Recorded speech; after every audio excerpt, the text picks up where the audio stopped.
How does it feel to like, did you ever think like when you started this channel, you were going to be giving away like 100,000 Australian dollars to someone? Like that's like life-changing money. Yeah.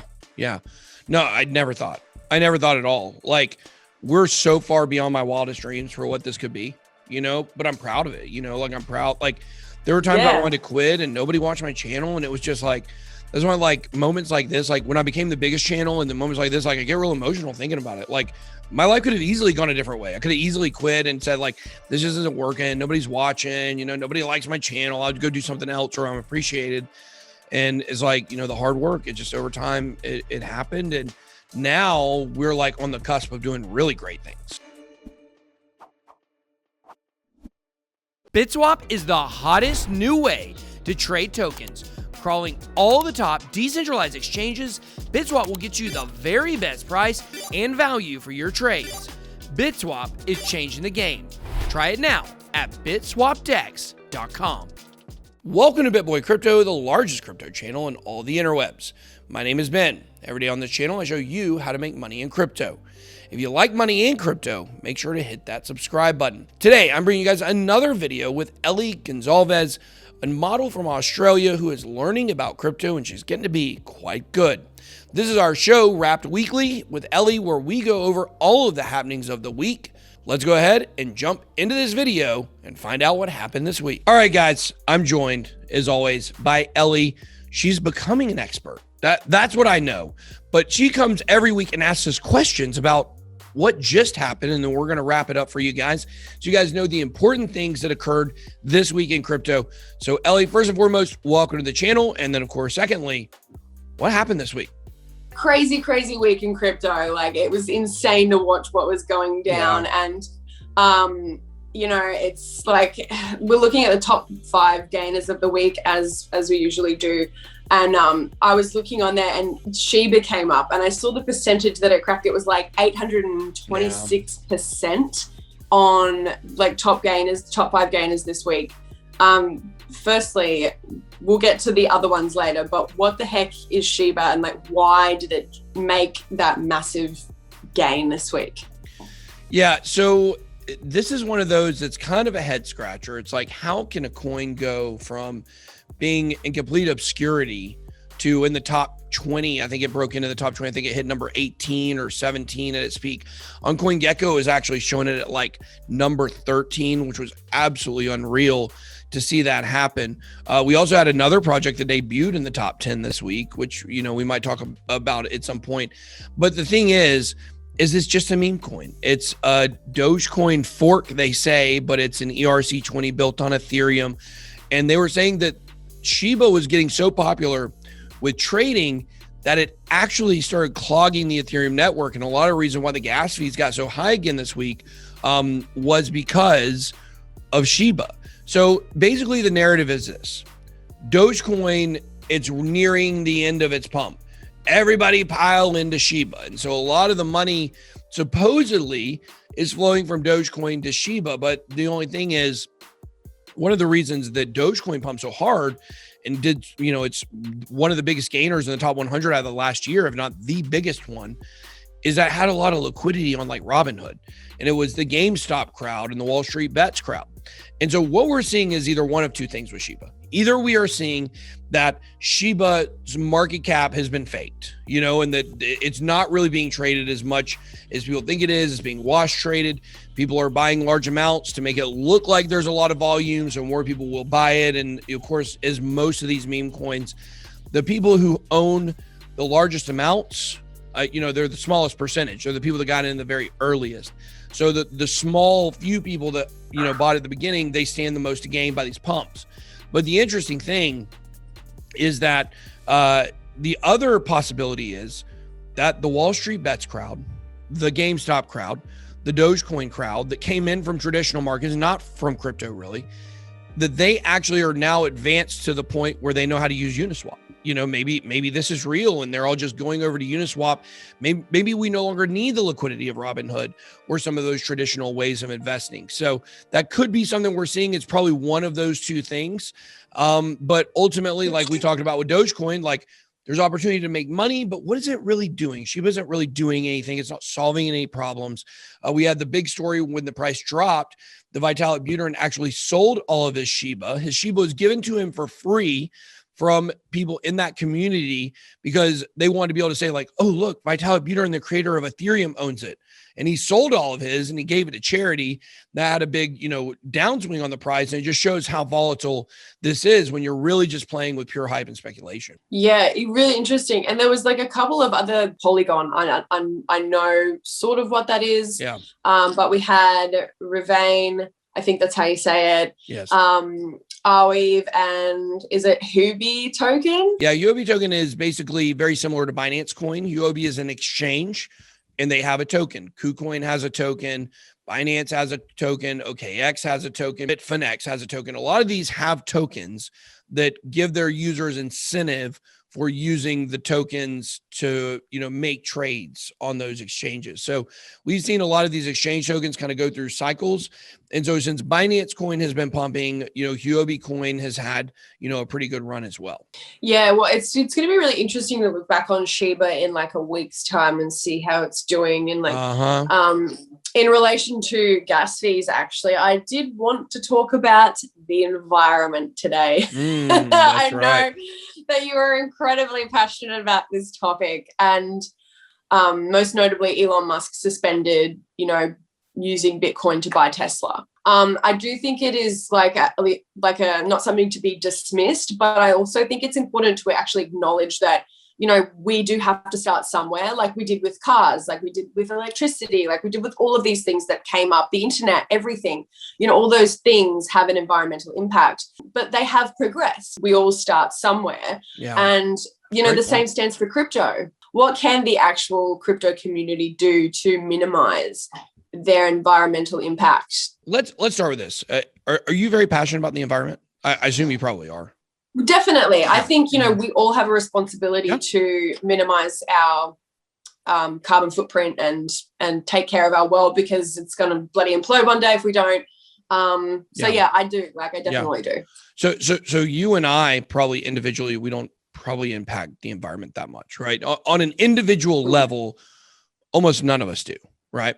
However, the overall cumulative impact of, driving a car, or cumulatively, we do have an impact on things. Okay. But who really has the biggest impact? It's corporations, it's industries.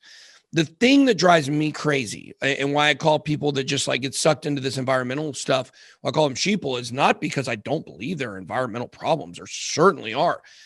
It's that most of the problems that are being sold to you are being sold to you based on somebody who's in the background making money on the solution. And that's the thing that drives me crazy about all this. Totally agree with you. 100%. Yeah, we don't know what Tesla is doing here, and we never know what Elon Musk is really doing. Like that's the thing. No one knows what he's doing. No one knows his ultimate plan. Maybe the board members on Tesla know if they're moving to a certain direction. When you take the overall net positive that it provides by being able to have people bank themselves through their mobile phones without having to go to a bank. Think about all the energy that would be saved if we didn't need ATMs.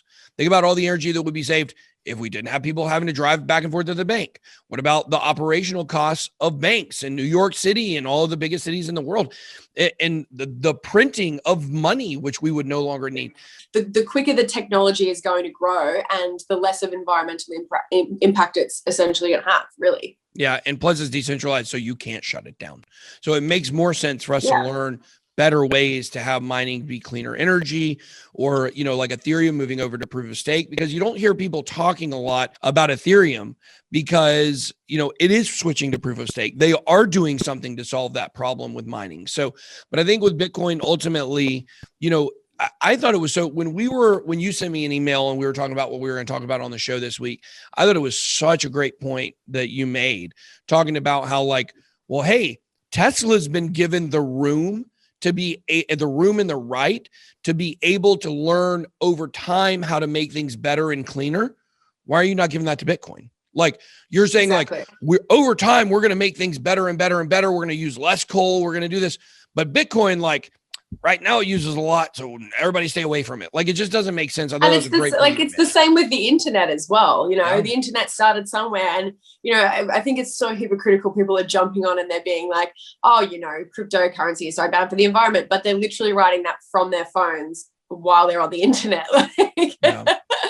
Everything has an impact, but Absolutely. the more technology we pour into this, the better it's going to get. That they're going to evolve, like everything has, when it had to start somewhere. Yeah. Absolutely. Anyway, So that was a great point that you made. But I've heard a lot about ADA on your channel. Ada had a huge week. I actually very proudly made a bit of bank on Ada this week, so I was very happy with myself. But from what I understand, it's a lot like the Lamborghini and Ferrari story. Now, bear with me through all of this because I love my cars and I know that you do, so you've got to appreciate the story. But, Mr. Lamborghini was a very successful tractor engineer, and he went and basically bought himself a Ferrari. And after a couple of days driving the Ferrari, he knew he could improve it. So he took his improvements to them and they basically laughed at him. So he was like, screw it, I'm going to go off and I'm going to create a better, more amazing car than Ferrari. And that's ultimately how Lamborghini was born. And, I think this is very much how Ada was actually created. It was from the guys at Ethereum. They basically broke off knowing that they could make something better. But do you think Ada will eventually overtake Ethereum? Well, I'd like to make one small distinction in your story. So I like that. I think that's really good. But it would be more like if Mr. Lamborghini was a designer for Ferrari and then had a disagreement with the people at the top, and he said, you know what? I'm going to go make my own, instead of somebody just coming and saying, because Charles Hoskinson was involved in the creation of Ethereum. So he knew all the problems from the very outset. Vitalik, as early as 2015, said, we know down the road we're going to have to overhaul things. But I think that is a great comparison, what you said, because, I definitely think that that's true. Ethereum is like a Ferrari and Cardano is like a Lamborghini. But the thing is, you still got to get the people to buy into the fact that it's better. And so right now, Ethereum is seeing an increase in gas fees again. Like we said, due a lot to the Shiba and the meme coin craze. So hopefully if that dies down a little bit, that'll help gas costs for Ethereum. And I know it's funny we're talking about gas costs when we're making a car analogy, right? Am I right? The thing is that Cardano has got to be able to launch their smart contracts, and then we have to see what can be done on them. We think we know how it's going to go, but they keep getting constantly pushed back at every turn. So the thing is it's really going to have to be over the next 4 to 5 years where we really see who's going to win. Cardano is not going to be able to be comparable to Ethereum on this bull run. The reason is because Ethereum's ecosystem is already built. Cardano's ecosystem is just growing. A lot of the Cardano projects, similar to a lot of the Polkadot projects, they're launching on Ethereum before they migrate to Cardano. And it just shows that Ethereum is still the backbone for this entire industry right now of smart contracts and decentralized platforms.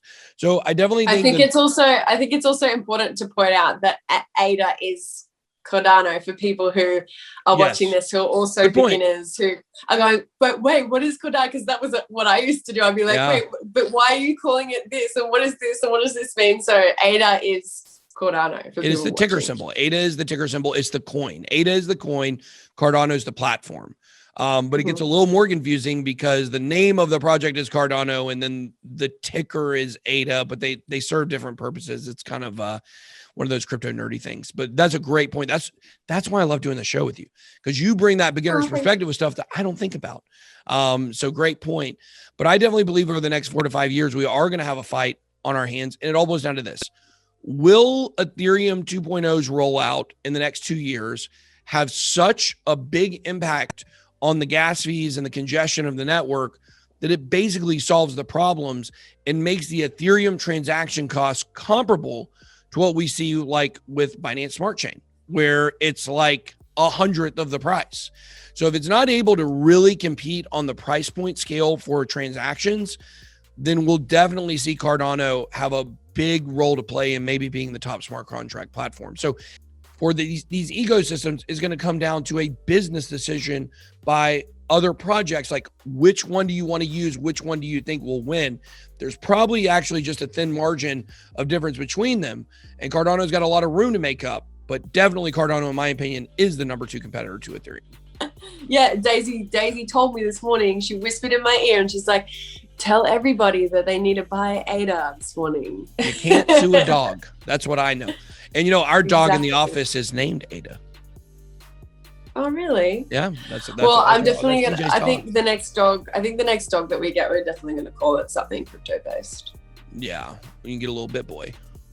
Yeah, for sure. Little bit boy. Bit bestest boy. That's what you call him.